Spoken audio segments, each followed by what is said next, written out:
Welcome to another Apollo Papyrus Podcast episode. I am Aaron Apollo Camp. For this episode, which is the first interview episode of Season 9, my interview guest is a financial service professional who currently lives and works in Hawaii, and she is the author of bookAlina, the Super Saver, the first in a planned series of children's books titled the Honeymaker book series. Her name is January Liddell, and my interview with January will follow the page-turning sounds. January Liddell, welcome to the Apollo Papyrus Podcast. Aloha, Aaron. Thank you for having me here. I'm excited to share about my book.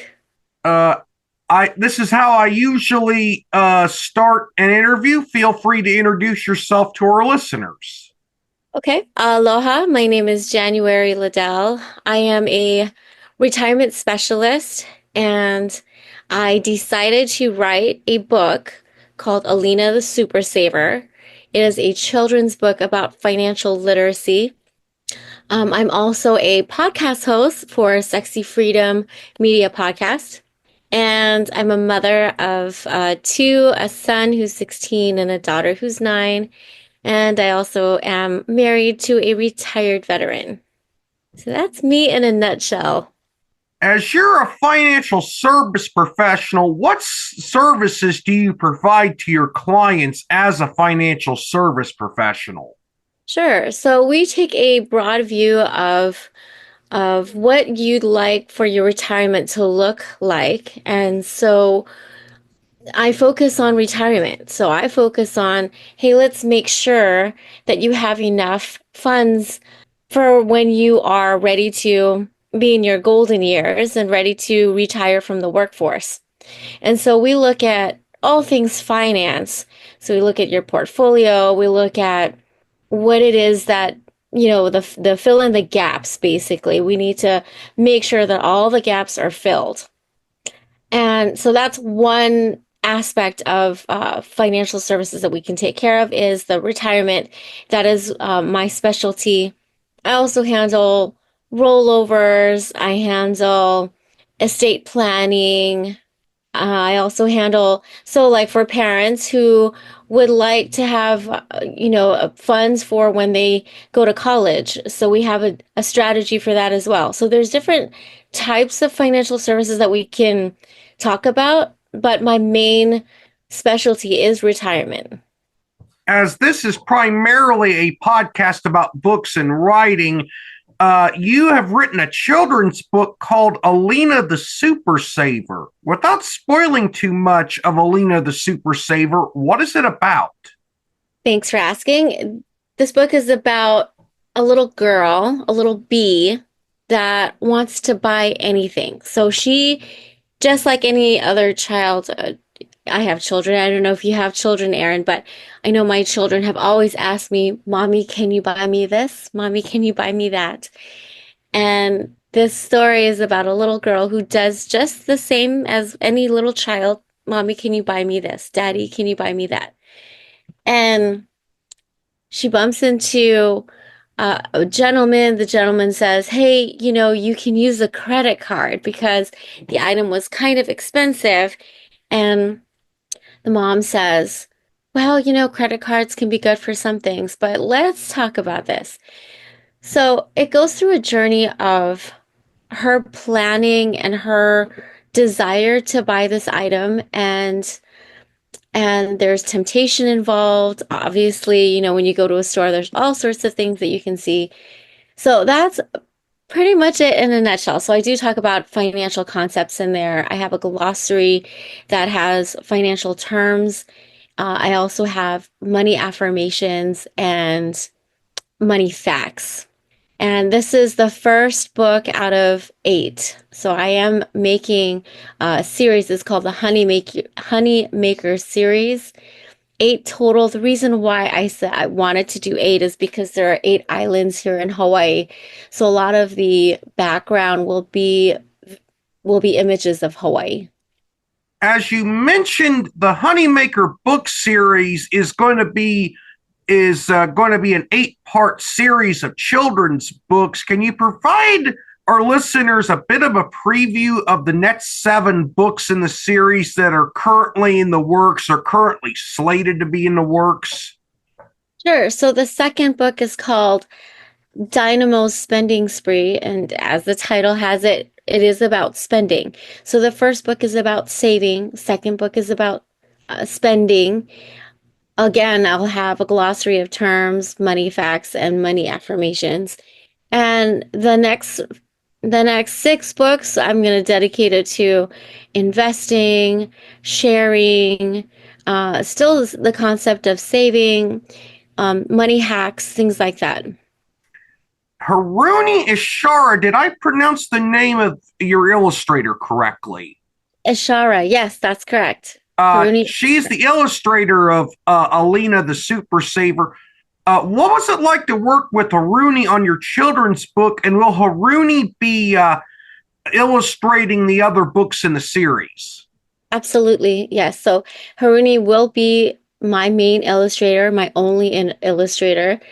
The way I found Haruni was through a rabbit hole. Actually, I am in a Facebook page called Children's Books, Authors, Illustrators, and somehow it led me to her. So she's actually not a part of that Facebook page, but somehow I found her, and she is. I just love her design. I love her concepts, and she was the one illustrator that animated her illustrations, and that caught my eye. So yes, so she'll be my illustrator for all 8 books, and I absolutely love working with her. She's great. She just sees my vision and puts it on paper. How long did it take you to write Alina the Super Saver? So I've actually wanted to become an author for a while now. When I was mom to infants, I had this dream or this goal that I wanted to read my book to my children. And it took me last year, February, was when I decided today is the day I'm going to write that book. And it was clear, it's crystal clear that this is what I wanted to write, was about financial literacy, because I felt there was a need.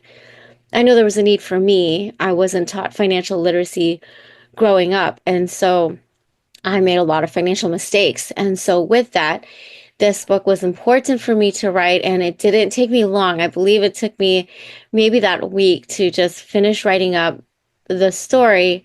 And I found my publisher and illustrator the following week. And it was pretty fast in terms of the turnaround.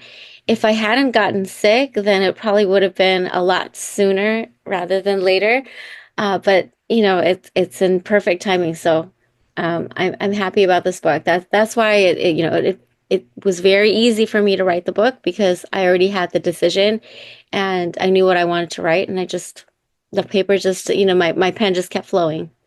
Yeah, and Alina the Super Saver, I think that was published in like June or July of last year, if I recall correctly. So that's just a few months from starting writing the actual book to the published state.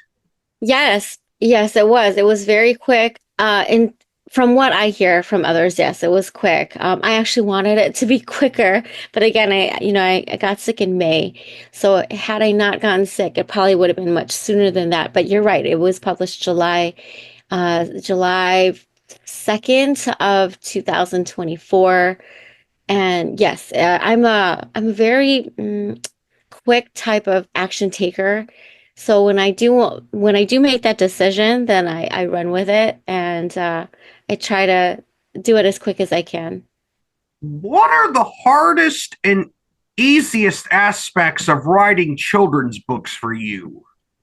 So prior to becoming a financial strategist, I've had a lot of experience in the educational field. So I was actually a special ed teacher a while back, and I do love children. And so And so it was easy for me per se because I've read a lot of children's book, obviously to my children, but also to students. I've been around several students, ages kindergarten up until fifth grade, and so that was really my target market.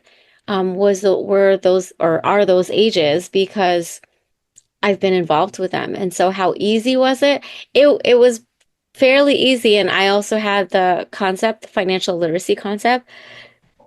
So I didn't find it difficult at all. I think, and which is why I wrote it so quickly. It was because I already had, a concept of how children's books flow. Mine, although, is not there, it doesn't rhyme, so it's not a rhyming book. It's more of a storytelling book, and the storytelling is more in a practical sense rather than a rhyming kind of, beat. Is Alina the Super Saver independently, traditionally, or hybrid published? What was the publishing experience like for you?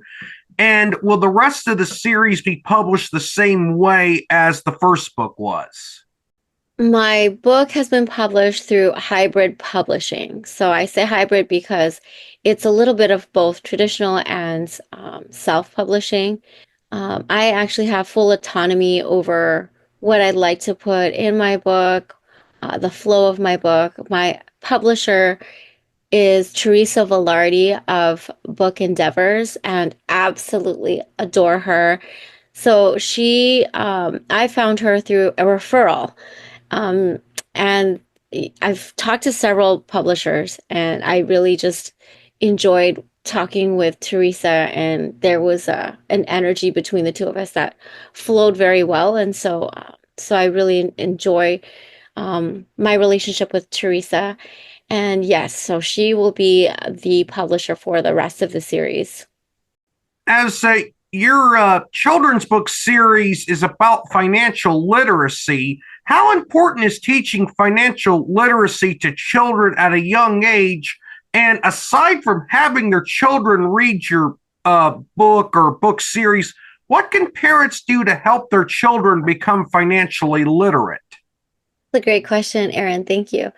Well, studies show that children absorb information up until really they're 7 years old. So 7 years old, they are sponges, and that's really when they start developing, memorization and just absorbing all of the information. So it was important for me to reach children at a younger age to start forming healthy money habits. And that's really the revolution that I want to start is healthy money habits because they feel that especially here in America, we get so distracted by a lot of different products and things that we think we may need. In fact, it's a want, right? And so, how important is it for me to share this at a younger age is extremely important because I feel that's when we start incorporating or establishing our habits. And and I believe that as they start earlier, it it's kind of like brushing your teeth, right? When you're younger, you should brush your teeth twice a day. You should floss. So these are all habits, and it's much like that. I really want children to have this idea in their mind that it's important to save, spend, share, invest. Those are the four principles, and I'd like for them to start earlier rather than later. And how can parents help their children? So the first thing is read this book, Alina the Super Saver, and have a conversation with them. I find that some parents tend to just, especially when they're in their third, fourth, fifth grade, when they're a little bit older, that parents don't read to their children as often because the kids are now able to read. And so it's important for me to hear that parents are actually reading this book with their children so that they can have a discussion. And I'd like to have, if eventually I'd like to have some questions that I can guide the parents to ask the kids. So then that way they'll have something on hand. So it's easier for them to have that conversation. So it's kind of like a talker, like a starting conversation piece so that they can at least start having that conversation. And I think that's really what's vital for me is, or what I envision is that I would love to see parents and children talk about money in a positive way, in a way that's more proactive instead of reactive.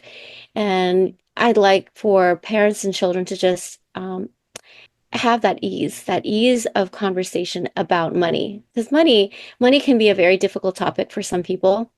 And I know it was for me at some point. And once I guess, destigmatized that whole idea of money being, because I know I've heard the phrase, money is the root of all evil, or, there's scarcity in money and all of this. And really my vision for parents and children is to build that healthy relationship with money and that they can talk about money with such ease and flow, like an easy flow of discussion. So it's not so tense. I know it was tense for me at some point, and my vision is that parents and children are able to discuss it freely. In addition to your work as a children's book author, you co-host the Sexy Freedom Media podcast with Helen Edwards, and that's obviously for a completely different target audience. What can listeners expect from a typical episode of your podcast, and what is it like working with Helen on a podcast? I love working with Helen on a podcast.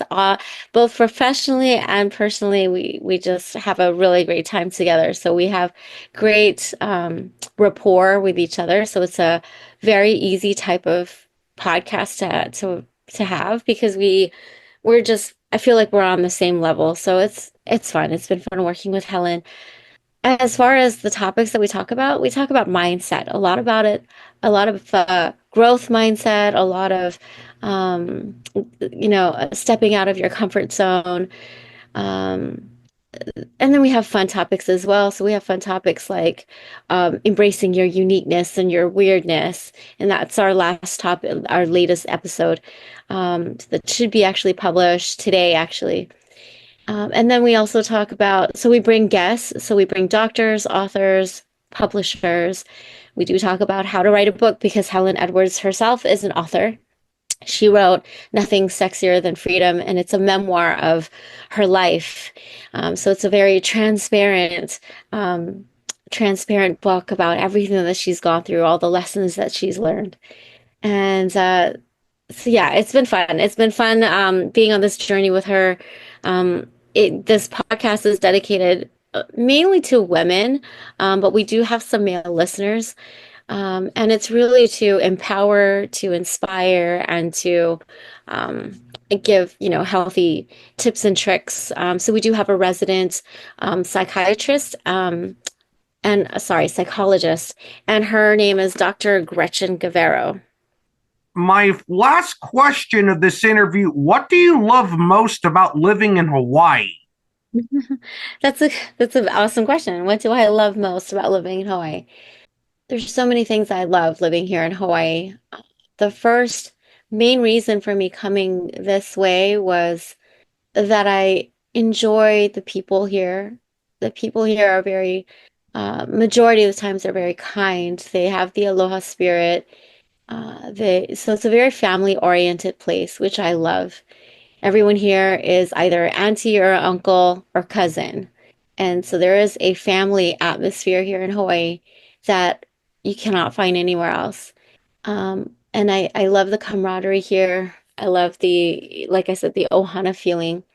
I also love that I know what kind of weather it's going to be like. So it's a very consistent type of weather.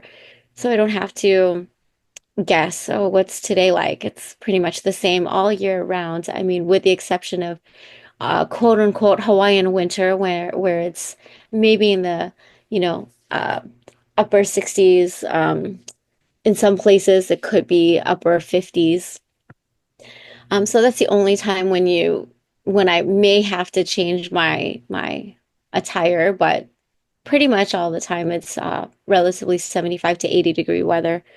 Um, and of course the beauty of Hawaii, right? So it's so everything here is so beautiful. I can, I'm a Christian. I feel like I can see God's masterpiece, all over here because I love the ocean. I love the mountains, and it's just beautiful. All the flowers, which is why for Alina the Super Saver, it was important for me to incorporate Hawaii here because I just love everything Hawaii, from the people to all the things that I see.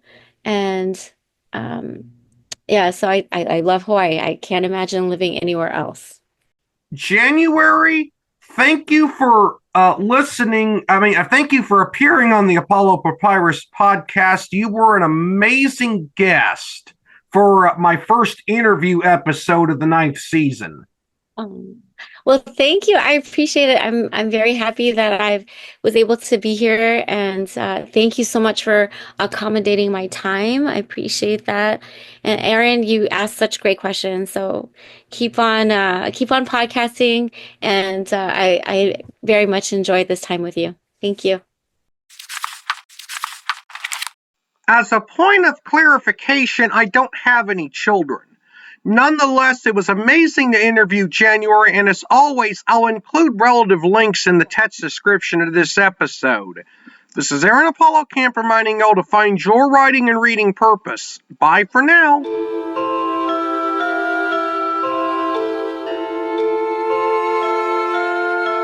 Copyright 2025, Aaron Apollo Camp, all rights reserved. This podcast episode is intended for the private listening of our audience. Any reuse or retransmission of this podcast episode without the express written consent of the podcast host is prohibited except under fair use guidelines. Royalty-free music and sound effects obtained from https://www.zapsplat.com.